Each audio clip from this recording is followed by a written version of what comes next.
Ready to move in premium triplex villas at Bachapalli APR projects. జై హో BC సభకి అధ్యక్ష వహించినటువంటి కొల్లు రవీంద్ర గారికి మరి పెద్దలు పూజ్యులు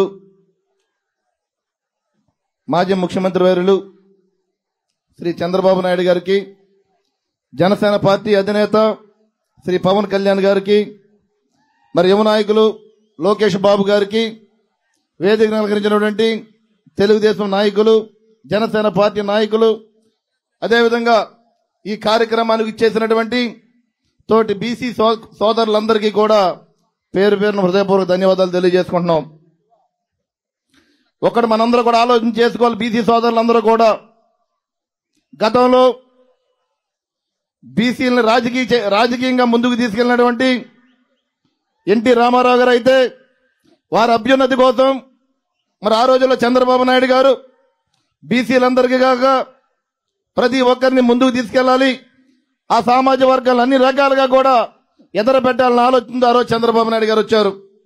అదేవిధంగా పవన్ కళ్యాణ్ గారు కూడా బీసీలు అన్ని రకాలుగా వెనకబడి ఉన్నారు, ఆ సామాజిక వర్గాల్ని సామాజిక పరంగా కావచ్చు ఆర్థికంగా కావచ్చు మనం అధికారంలోకి వస్తే వారికి కూడా న్యాయం చేయాలన్న ఆలోచనతోటి జనసేన పార్టీని స్థాపించి ఆయన కూడా ముందుకు రావడం జరిగింది.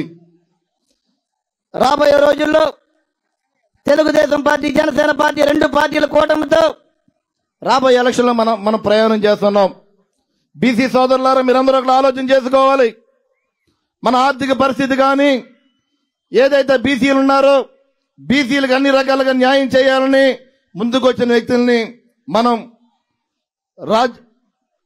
ముఖ్యమంత్రులుగా చేసుకుంటే మన జీవన విధానాలు మారే పరిస్థితి కనబడుద్ది. ఈరోజు చూస్తున్నాం ఈ దాదాపు 5 సంవత్సరాలను బట్టి ఏదైతే దుర్మార్గ ముఖ్యమంత్రి ఉన్నాడో జగన్మోహన్ రెడ్డి బీసీ సోదరుల్ని ఒక ఓటు హక్కుగానే భావించాడు తప్ప కానీ ఆ సోదరులకి అన్ని రకాలుగా ముందుకు తీసుకెళ్లాలి, ఆ సామాజిక వర్గాలకి ఆర్థికంగా న్యాయం చేయాలన్న ఆలోచన ఎక్కడా కూడా ఈ ముఖ్యమంత్రికి లేదు. బీసీ కార్పొరేషన్ లేసాడు 56 కార్పొరేషన్లు, ఎక్కడా కూడా కార్పొరేషన్లు ఇచ్చాడే తప్ప కానీ ఎక్కడా కూడా బీసీ కార్పొరేషన్ సోదరు చేయలేవని చెప్పి ఈ సందర్భంగా గుర్తు చేసుకోవాల్సిన అవసరం ఉంది. గతంలో చూసుకున్న తెలుగుదేశం పార్టీలో ఎవరైతే బీసీ సోదరులు ఉన్నారో బీసీ సబ్ ప్లాన్స్ ఉండి బీసీ సబ్ ప్లాన్స్ ద్వారా బీసీ సోదరుల రుణాలు కూడా వచ్చే పరిస్థితి కనబడేది. కానీ ఈ ప్రభుత్వం ఎక్కడా కూడా లేదు. బీసీ సోదరులు ఏ రకంగా న్యాయం లేదు. అదేవిధంగా మత్స్యకార సోదరులు ఉన్నారు ఈ రాష్ట్రంలో కూడా.